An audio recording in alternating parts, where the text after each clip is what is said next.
MCom बनो, LLB बनो, CA बनो, डॉक्टर बनो, देश के पीएम बनो, स्टेट के सीएम बनो, सबसे पहला आपको संविधान जानना कंपलसरी है। यदि संविधान ही तो नहीं जानेंगे तो आप इम्प्लीमेंट कैसे करेंगे? मैं आपके सामने बैठे, मेरे सामने जो भी अभी मुझे सुन रहे उनको पूछना चाहता हूँ, आपको आचार का, संविधान का कोई पता है? श्रावक जीवन का ये कल्पसूत्र में शुरुआत हमारे संविधान से आती है। मुनि ये आचार इनके जीवन में होते, ये करना, ये नहीं करना, यहाँ चातुर्मास रहना, यहाँ चातुर्मास नहीं रहना, गोचरी ऐसे लाना, वंदन ऐसे करना, बहुत कुछ बात पूरे आचार की आती है। I would like to ask you, आप जिस जगह पे बैठे हो, आपके पास आपके परिवार के लिए एक आचार का संविधान आपके पास है क्या? पहले तो मैं ये पूछना चाहूँ, श्रावक को क्या करना चाहिए, क्या नहीं करना चाहिए, आपको पता है क्या? इस देश में रहने वाले को, एमकॉम, एलएलबी, सीए वाले को, डॉक्टर वाले को, अरे Lions club, giant, Jaycees, rotary, bar association, medical institute, आप किसी भी संस्था में जाओ, आपको संविधान तो जानना ही पड़ता है। आप बोलो मैंने ये कर दिया तो बोलेंगे कि तुझे पता नहीं है कि हमारे यूनियन में जो आया ये नहीं कर सकता है। ये प्रवचन के माध्यम से आपको मैं कन्विंस करने का प्रयास करता हूँ कि what you like to do. मैं एक पूछना चाहता हूँ, मंदिर में जाने की विधि भगवान महावीर ने बताई है ना, तो आपको मालूम नहीं है? घर में रहने की विधि भी भगवान ने बताई है।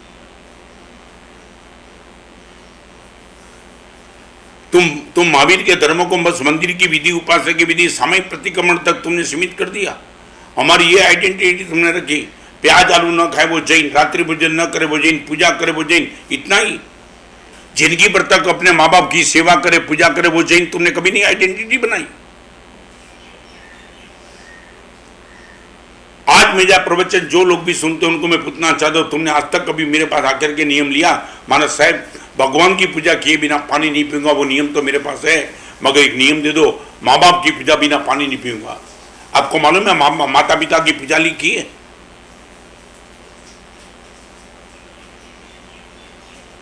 भगवान महावीर का धर्म शास्त्र वांचन, शास्त्र तुम्हें बस धर्म के क्षेत्र में लिखता है, तुम्हारा संसार में भी भगवान ने शास्त्र लिखे, मालूम है क्या?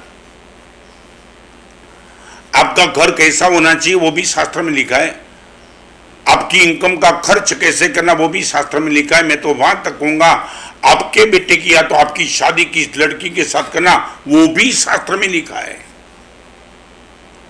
जिस महापुरुष ने जीवन भर ब्रह्मचर्य की बात की, उसी महापुरुष ने उचित विवाह लिखा है। उचित व्यय, उचित विवाह, उचित कर्तव्य, न्याय संपन्न विभव।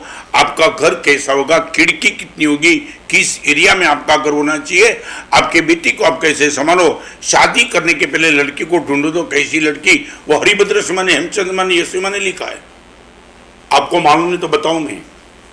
आपके माता पिता का नाम बाथरूम के पास, संडास के पास, गटर के पास लेना, वो भी माँ बाप की आशाधना लिखी है, मालूम है तुम्हें? चाहे आपका ही घर हो, मगर बाथरूम के पास आप पिताजी का, मां का नाम नहीं ले सकते, उपकारी है वो। तुमने कभी आकर के मेरे पास कहा कि महाराज से भी नियम दे दो, जिंदगी भर तक माता पिता की पूजा करते रहूंगा? माने भगवान की अष्टप्रकारी पूजा करने ऐसी पूजा नहीं है। पूजा का कंसेप्ट माता पिता का अलग है। आपके कपड़े से अच्छे कपड़े माँ बाप का हो, आपकी भोजन की थाली से अच्छी थाली माँ बाप की हो, आपकी थाली में जो द्रव्य आए उससे अच्छे द्रव्य आपके माता पिता के हो। आप जितने नीचे बैठते हो उससे तो माता पिता ऊपर हो, ये माता पिता की पूजा हो। सच बोलो, ऐसी माता पिता की पूजा कितने लोगों के घर में चलती है? आप मुझे बता देना, अभी तो आप मुझे जॉब नहीं दे पाते हो, मगर कभी ना कभी मैं पूछूंगा। आचार मार्ग, मैं आपको एक छोटा सा प्रसंग बताना चाहता हूं। 90 साल के वृद्ध पुरुष थे और हॉस्पिटल में जा रहे थे, और हॉस्पिटल में जाते जाते पैर थोड़ा फिसल गया, माने वेरी नियर टू गिरने के करीब आ गया। एक एग्जाम्पल सुन लेना। और दादा के साथ पोता था करीबन 10 साल का, और इतना अलर्ट था, दादा का पैर फिसले, इनके पहले पोता ने दादा को संभाल लिया।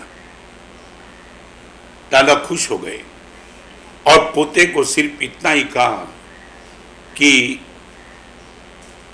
अब से मुझे लकड़ी चाहिए, स्टिक। 90 साल की उम्र में पैर कमजोर बन गए, यदि तू नहीं होता तो मैं गिर जाता आज। बेटा एक काम करना, घर पे जाने के बाद मुझे स्टिक दे देना। आपके पास हृदय होगा तो तुम्हारी आंख में आंसू आ जाएगी इस एग्जाम्पल को सुन के।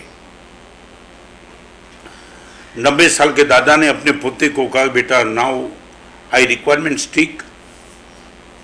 शरीर कमजोर हुआ इसलिए मुझे स्टिक चाहिए।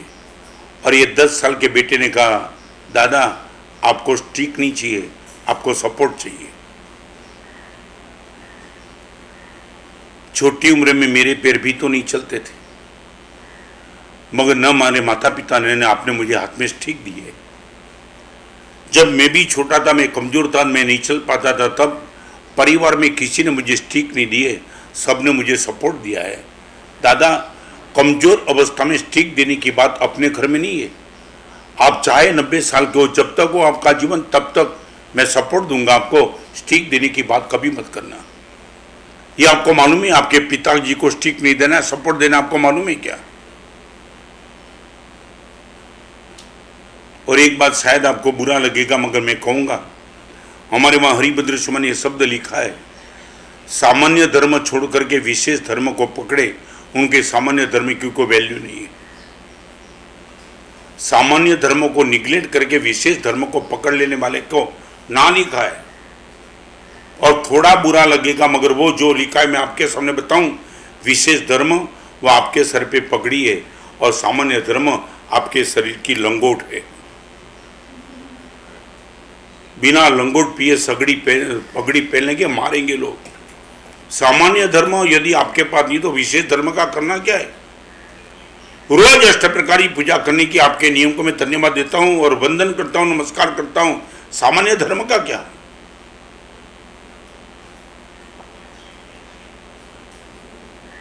कभी गुरु भगवान के बाद जाकर के ये सुन लेना। और कमाल की बात तो वो होती है, तुम्हारी तो मानसिकता की बात करूं कि हम जैसे आज, आपको मालूम नहीं 1964 में गुरुदेव की शिविर में गए तो यही तो धर्म गुरुदेव ने सिखाया था। और आज मैं आपको बताना चाहता हूं, तुम्हारी मानसिकता, कई लोगों की मानसिकता ऐसी हो चुकी है कि सामान्य धर्म को लेकर के प्रवचन करने वाले मुनि भगवान को तुम बोलते हैं कि मुनि भगवान के प्रवचन में कोई तत्व की बात नहीं आती है। ये तुम चेक करने वाले, आप ये चेक करते हो तत्व की बात माने तुम्हें मोक्ष की बात सुनी है, तुम्हारे बाप की बात नहीं सुननी है। बाप को तुमने ओल्ड एज आश्रम में भेज दिया, पत्नी को तुमने मायके भेज दिया, तुम्हारे बेटा तुम्हारे घर से निकल गया, वो धर्म नहीं है क्या? कई लोग मुझे प्रवचन में ऐसे मिलते, गुरुदेव अभी तो आपका स्टैंडर्ड थोड़ा बढ़ गया, थोड़ी हाई बात करो, बात हाई करो, तेरा जीवन तो हाई बना दे पहले।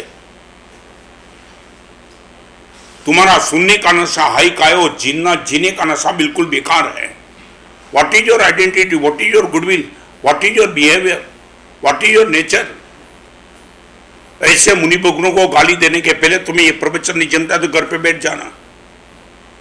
तो आचार्य भगवान के प्रवचन में क्यों नहीं जाता? तत्व की बात नहीं आती, वो फिजूल बात आती है। तुम भगवान के बच्चन को फिजूल बोलते हो, अगले जन्म में जीभ नहीं मिलेगी। गुरुदेव भुवन भानु सुमन ने शिविर में फिजूल बात की थी क्या? जब तक हमारी शिविर चली, एक एक महीना की शिविर में मार्गानुसारी के 35 गुण चलते थे। न्याय संपन्न विवाह, उचित वे, उचित विवाह, उचित घर, काले सात्म्य भोजन, अजीर्ण भोजन, माता पिता की पूजा, पोष्य पोषण, आदेश काल चर्यानो त्याग, ये सब चलता था। और उनको लेकर तो आज रजनी रत्न सुंदर बन गया है।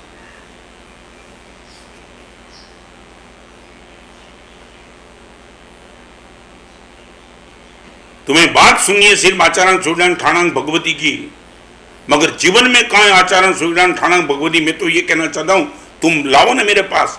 गुरुदेव माता पिता की पूजा रोज चलती है घर में।